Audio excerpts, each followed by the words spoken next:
Hi, everybody. This is Professor Alex, and I'm here to discuss types of groups. Typically in class, when we are covering the chapter on groups, I kind of explain that there are so many different terms for groups in sociology. Typically, in our day-to-day life, we kind of use these words interchangeably, and that's okay. But if we were to do sociological research, since sociology is the study of social groups, we need to be very specific about what type of groups that we're talking about. So let's get into some terminology.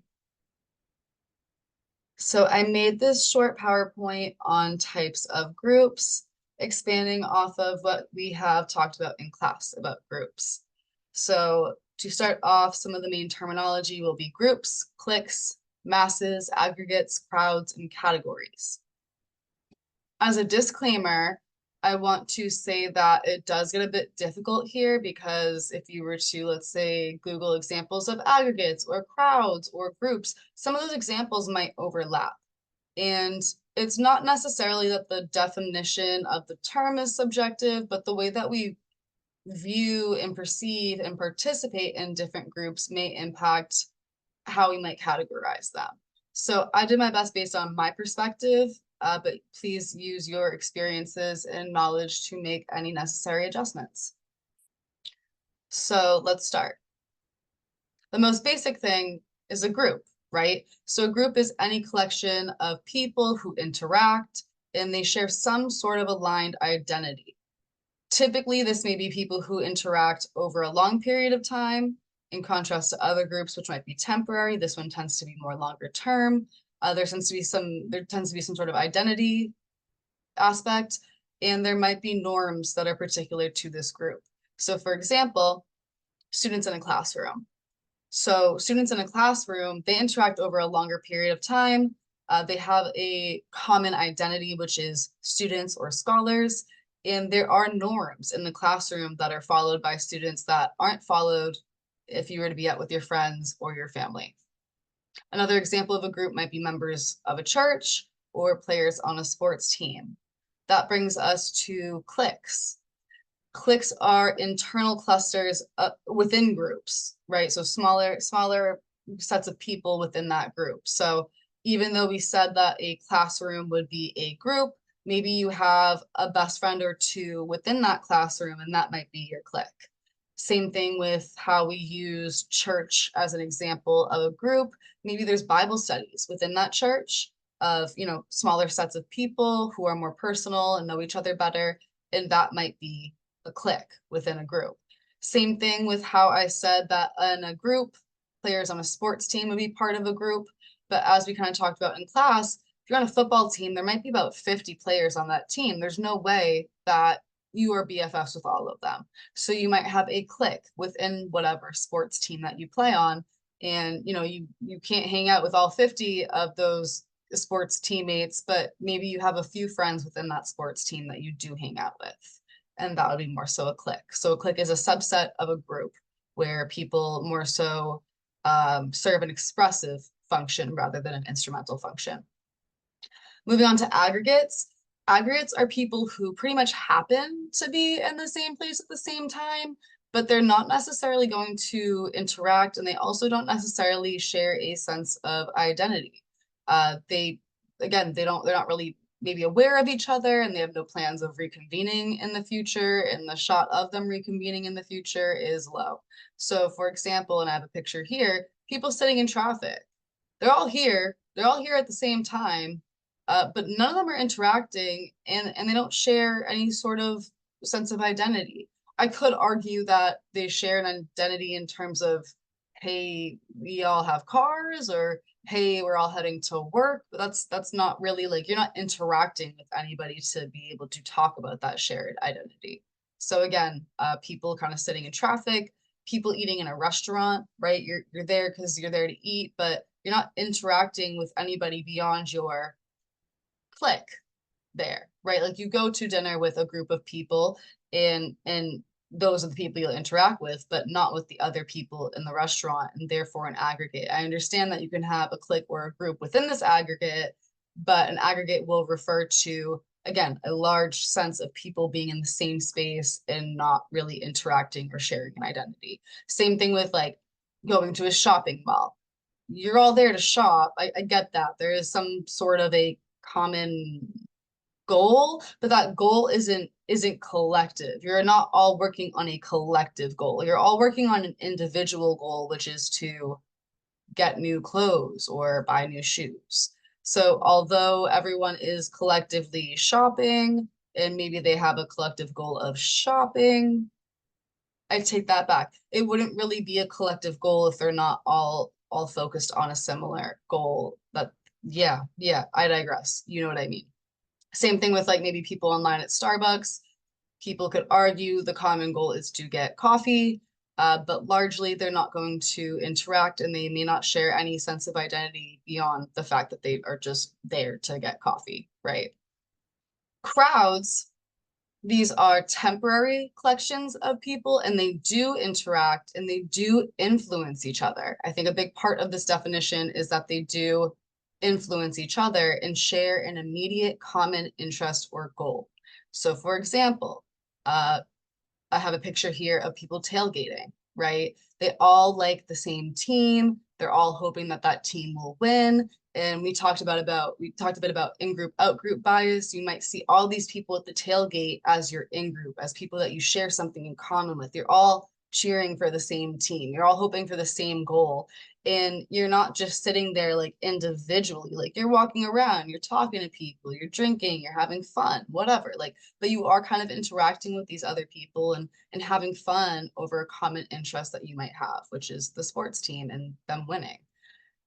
Also, you could say fans at a baseball game, right? Any sort of sports team where you're all kind of cheering for the same team. You have that common interest. You're in proximity, and you are probably interacting with other people. Not necessarily that you're like really talking to everybody else, but even examples like you know how if you're at a sports game and everyone does like the wave or something, like you're all technically working together to make that happen. So just kind of a silly example, but you are interacting with each other, influencing each other, and there's a common interest there. Same thing with maybe like an audience at a movie. You're all commonly interested in that movie or that type of movie, and you're all excited to be there. I don't think that audience at a movie is a great example though, because you may not really be interacting that much. But I do think that this could refer to, because this is an example that I found when I looked up examples of crowds and I'm trying to kind of work through it. Even though you don't verbally, intentionally, consciously interact while you're watching a movie, there is still sort of a collective reaction to the film, right? Like, let's say you're watching a horror movie, you're out at the movies, you're watching Paranormal Activity. Everybody might have that common sense of, or like, oh my God, or ah, you know what I mean? Like, everybody might have that common sense of this common reaction to the film that you're all experiencing together right now. So, we can kind of argue that example, but I can see why that would be an example. In terms of further talking about crowds, there are multiple types of crowds. These are the four main types of crowds. So the first type of crowd is called an acting crowd, and as you can kind of infer from the name, this is a group of people who are focused on a shared action or goal. So for example, any sort of protest, rally, strike, walkout, die-in, or riot. A casual crowd, again, I love sociology because the terminology really just it speaks for itself. But a casual crowd would be people who just kind of happen to be in the same location at the same time, very casually, no intention there, right? So, for example, you're at the zoo and everyone's looking at the giraffes or everyone's trying to feed the giraffes, right? You're all there together enjoying the giraffes, but you just kind of happened to be there at the same time. There was no collective action. You didn't plan to all go see the giraffes. It's just a bunch of random people who happen to be also looking at the giraffes at the zoo.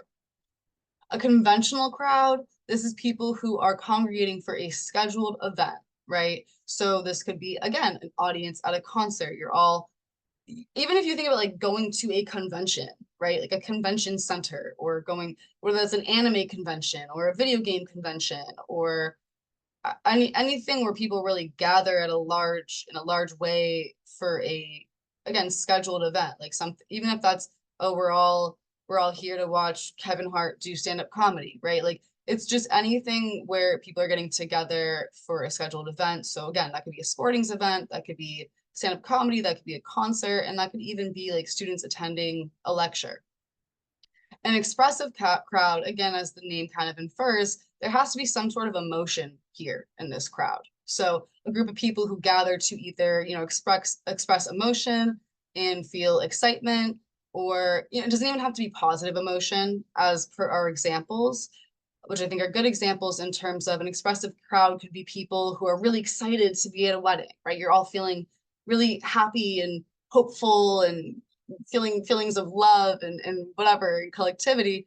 But the same thing as people being at a funeral where you're feeling this collective sadness or grief. So an expressive crowd doesn't necessarily have to be positive or negative. It could be either.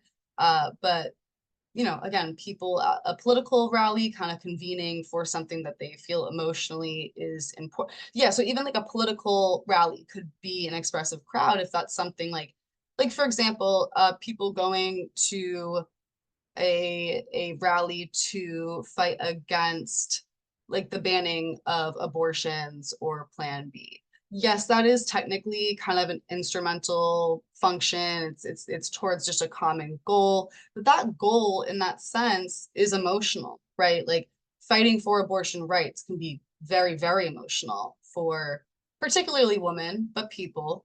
And so therefore, if for some reason, it's a crowd or even like an acting crowd, right? An acting crowd of people who are focused on a shared action or goal, that could also possibly be an expressive crowd in terms of if that shared action or goal elicits any sort of emotion. So again, some of these things can overlap and have similar examples. It just depends on how you're looking at it, right? Because one person might go to a protest and maybe not feel emotional, maybe just kind of like there to try to make changes and reforms. I don't know. But then some people might go and it might be really emotional for them. So again, these things can overlap, and you just have to kind of think about it can kind of be subjective in terms of what does that crowd mean to you? How do you feel within that crowd? How do you feel towards that type of crowd? And that might kind of change the categorization of that crowd for you. A mob is a type of acting crowd, and as we saw here, an acting crowd is any group of people with a shared focus or goal, right? Or going for the same type of action or progress. So a mob is a type of acting crowd. But a mob particularly is an intensely emotional crowd that commits or is ready to commit an act of violence. Mobs sometimes have leaders that are guiding the group, and not a constant, but mobs sometimes and often are spontaneous. Not always, they can be planned, right? But they also, another part of mobs is that they might be motivated by hate or by fear. Here I have a picture of the storming of the Capitol building, January 6th. And it's kind of interesting here how I think about it in terms of spontaneity, is that on one hand, the whole thing was kind of spontaneous, but on the other hand, there was a bit of planning, right? Like I was working the night before the insurrection and I was working at a pizza place. My off job is often a delivery driver at some local pizza place. I like driving around, I like whatever. So the night before the insurrection, I was like delivering to all the people. Like there were hundreds, thousands of people who were flying into DC, in the hotels were like popping, and everybody at these hotels who had just flown in wanted pizza. They wanted some food, right? So they all flew into DC, getting ready in their hotels. And another thing that I noticed though, as I was delivering to these people who just came in, flied in for the insurrection, they had like a whole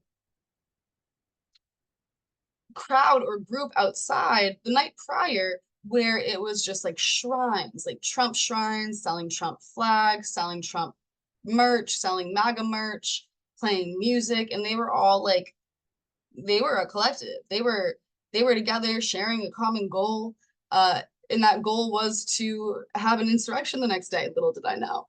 And so whatever. So on one hand, the insurrection was largely spontaneous. Like it wasn't something that was planned for like months in advance, but it was something that was brought up by a particular leader, and then people really acted on it, right? So on one hand, it kind of was spontaneous, on the other, maybe not. And again, that's why I'm saying some of these examples can be a little subjective based on what kind of elements that you're considering. Uh, but again, yeah, so whatever. Storming the Capitol building, I think, is a good example. Lynch mobs back in the day.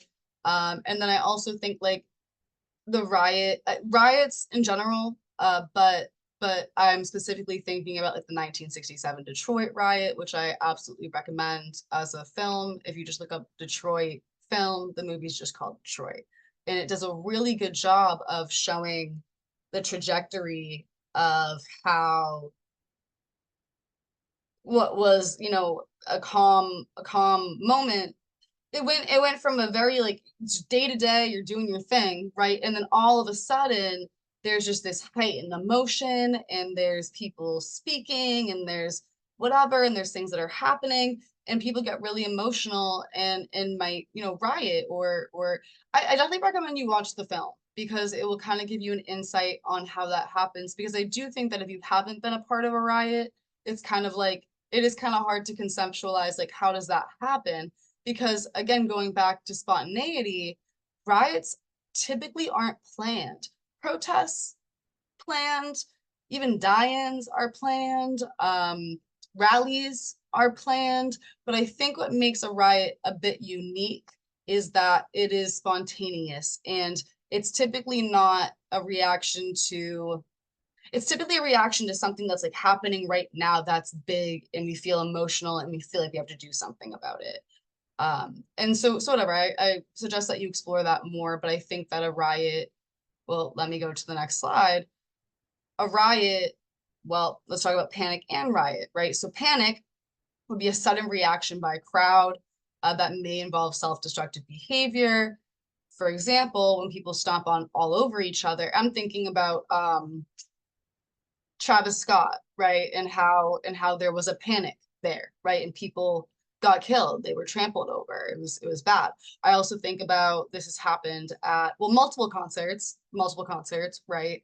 I'm even thinking, I don't know if y'all have seen the Billie Eilish clip recently, but there was a panic at a recent Billie Eilish concert, and it was like really stressful to watch. People were like screaming help from the crowd, and she can't really hear because she's up there. So it was stressful. Look it up on TikTok. But I also think about I have this picture here of Black Friday, and often there are panics during Black Friday where people are just, as you can see in this picture, just really fighting to get the best deal and kind of stomping over other people and pushing through other people to do it. So I would consider that a panic. And then what they say here about riots is that acting crowds that become so large and out of control become riots, right? So typically, maybe a prerequisite for a riot might be a panic. I don't know if always, but I would assume that that would be a good prereq for a riot, some sort of panic, and then, this large group that's out of control based on this panic.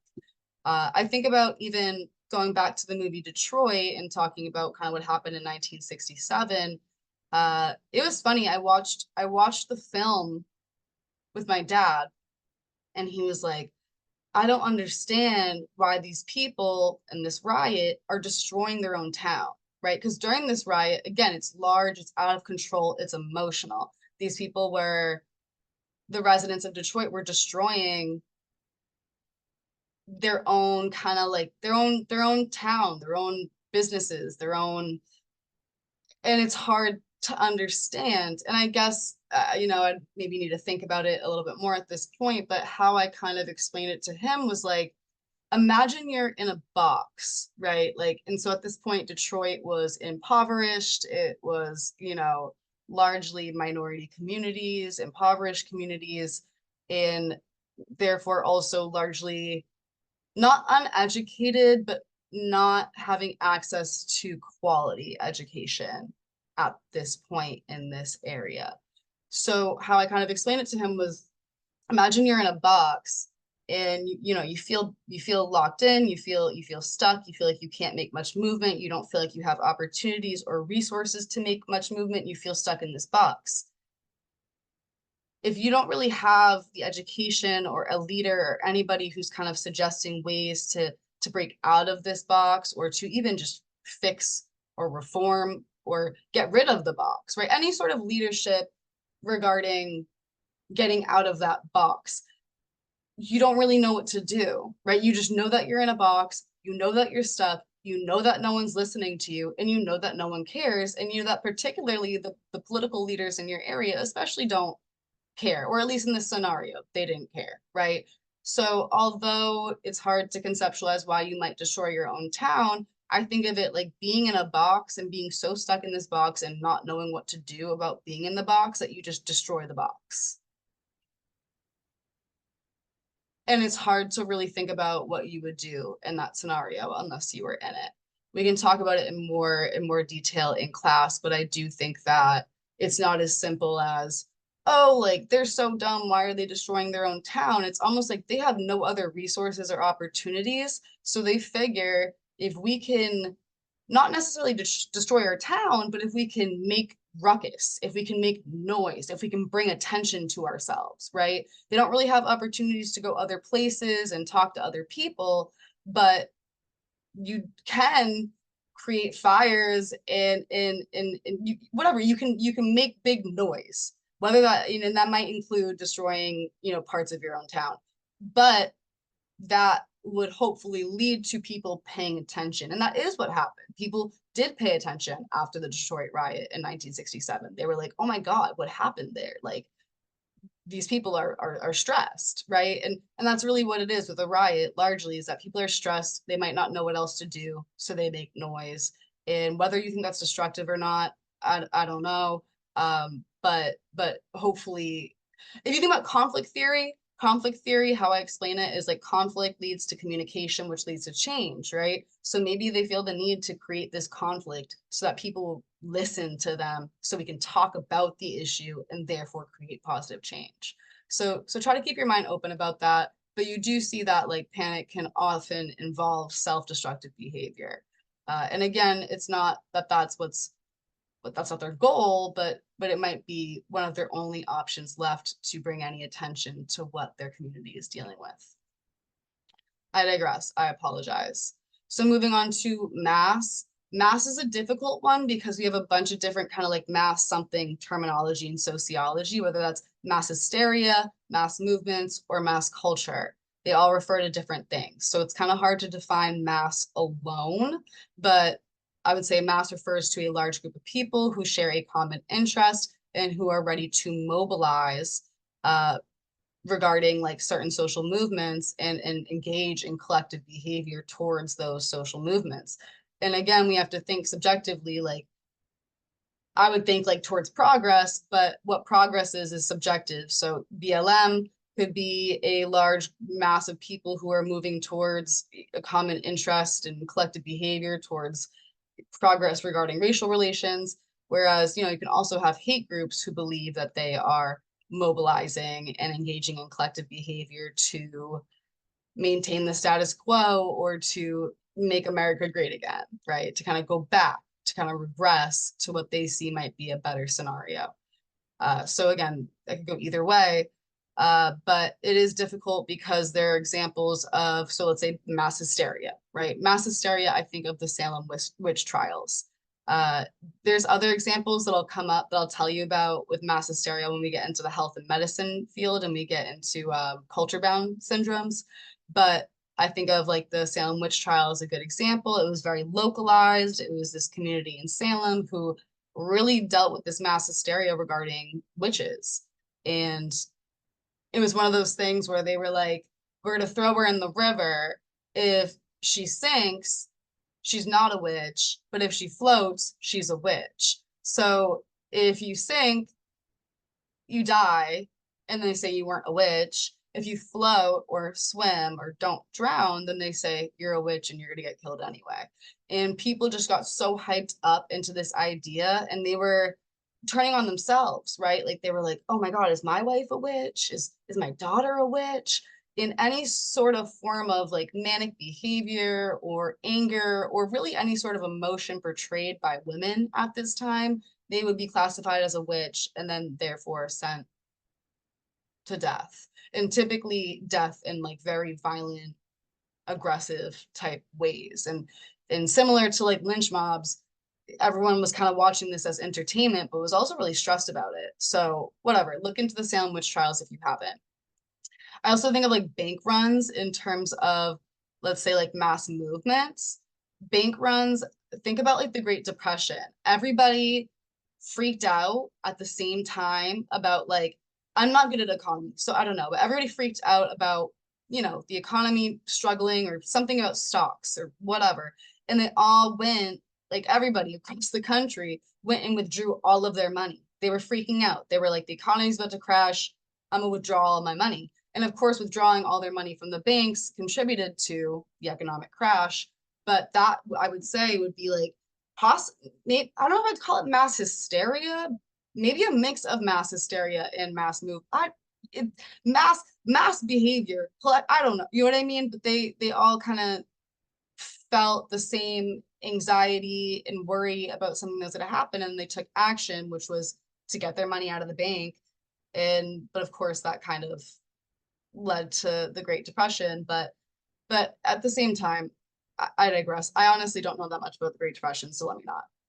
When I think about mass culture, though, like you can look up, it was kind of funny when I looked up like examples of like mass culture. I saw, oh, y'all might be too young. Silly bands. There was a whole era where we were like obsessed with silly bands. Like we all had these bands that when you took them off, they were shaped like animals. But really, what I mean by mass culture, that could be fashion, that could be fads, that could be music, that could be whatever. Anything that people on a large scale are collectively enjoying, I guess. Mass action can also be neutral. I've been talking about kind of like dramatic things, but we also would consider mass action the fact that as of like right this second, there's hundreds of thousands of people in shopping malls. And although they're not together, like collectively as a country, there's like hundreds of thousands of people shopping right now. And you could, I don't know if I would use that as an example, but like you could consider that to be mass action since everyone is shopping, not together, but yeah. Oh, and I guess I wrote this as an important note was I wouldn't call a mass a type of crowd, a type of group maybe, but I guess my first reaction was, oh, this is a type of crowd, but not really, because a crowd requires us to be in close proximity. For a mass, you don't need to be in close proximity. So for example, even the bank runs, when everyone went and took their money out of the bank, they weren't all in close proximity. People were doing this all over the country, right? And then about like people shopping, a bunch of people shopping right this second. They're not all together in close proximity. They're just all engaging in the same action or behavior across the country. So while a mass might sound like a crowd, I think the difference is that masses don't need to be in close proximity. Category. Category is one of the simpler ones. It's really, the word category, right? A category of people. It's people who share similar characteristics, but they don't know each other. They're not connected. They're not in the same area. They're not in close proximity. That would be if I'm talking about women in the United States. All women fit that category, but they're not all the women in the US are just like together in a group, right? So any sort of, I really just think of demographics, right? Like women, Black Americans, LGBTQ community, people who live in urban areas, people with college degrees. And I put this example of kind of a demographic analysis from a study on cell phone ownership, white versus African American people in the United States. And these are a list of categories, right? Gender is a category, age is a category, education is a category, household income is a category, whether you're a parent or a student would be a category. So again, these people don't necessarily, these are people all over the US, right? But they share a category, but they don't know each other. So whatever, keep it simple, keep it simple. Other important terminology for this chapter, I would say collective behavior. This is spontaneous, unstructured, and temporary actions of a group that emerge when traditional norms are absent. I'm stuttering now, it's fine. Social movements would refer to an organized effort by a large group of people to bring about social change. And again, remember, this is also going to be subjective in terms of my idea of social change might be different than somebody else's idea of social change, but it's still a social movement as long as it's people who are moving for social change, whether that's progression or regression. Mobilization, same thing, but the process by which a group gathers resources, support, and members to take collective action towards a specific goal. I almost should have put mobilization above social movements because you would first need to mobilize to create the social movement or mobilize to organize the social movement. But mobilization is the first step, collecting resources, money, members, before you then go and engage in collective behavior and engage in any sort of social movement. Also related, I posted this on the Blackboard, but just a quick review. Although these aren't really types of groups, it relates to social movements. So a reform refers to a change. We usually see this as like a policy change, like the Crown Act, which says you can't discriminate against people, particularly Black people, who have curly hair, right? And it's a reform. It's a policy that says, hey, you can't do that. The issue for me as a more radical person is that we need reforms, right? It's what we can do. It's something actionable that we can do now to make change. It's just that reforms are largely symbolic, right? So let's say that you feel like you are in a workplace and you feel like you're being discriminated on based on your hair. If you were to then go to court and say, hey, I think they fired me because I wore my hair curly, gonna be hard to prove that. Gonna be hard to prove that. Because when they ask your employer, they're to say, oh no, she didn't work well with the other teammates. She didn't have her working on time. She just wasn't a right fit for our company. Like, they could literally say anything. Yeah, and unless you have a audio recording of them saying, we don't like your hair, it's gonna be really incredibly hard to prove that. And so that's just kind of an issue with reforms. Yes, it's protections. Yes, it's good. Yes, we need them. They just happen to be largely symbolic and largely unenforceable. Resistance refers to the refusal to accept or comply with something and the attempt to prevent something by action or argument. So resisting against certain ideals. This is a silly example, but for me, and this is a very simple form of resistance, is that typically I'm teaching in like a t-shirt and shorts. Like I'm wearing what I wear all the time. I'm a gym girly. I'm always in gym clothes.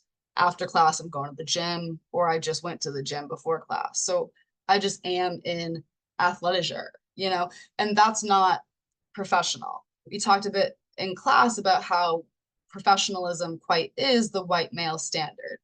The closer you are to the white male standard, the closer you are to professionalism. The more you dress like them, the more you talk like them, the more you act like them, the more professional that you are. So for me, kind of dressing comfortably is a form of resistance because I'm kind of, not consciously or verbally saying this, but kind of subconsciously trying to show my students that you don't need to wear a suit or a jacket or a dress pant to be able to teach and have your words be valid. You don't have to wear, a pantsuit to have what you're saying be that, or even just, you know what I mean? Like your intelligence or your perspective or whatever. I have degrees, and that should speak for itself. And my ability to teach should speak for itself despite what I'm wearing. You know what I mean? Like me wearing a t-shirt doesn't mean I'm less of a teacher or less able to teach. So it's something simple that I can do to kind of resist the idea of professionalism, which in my head, my goal is that hopefully other students can then see themselves as teachers and not see it as far of a stretch, and to show other students that you can be yourself and still be a teacher. But I digress. Rebellion, this is when we literally come together, collective consciousness. We realize that we're all being oppressed by like the top 1%.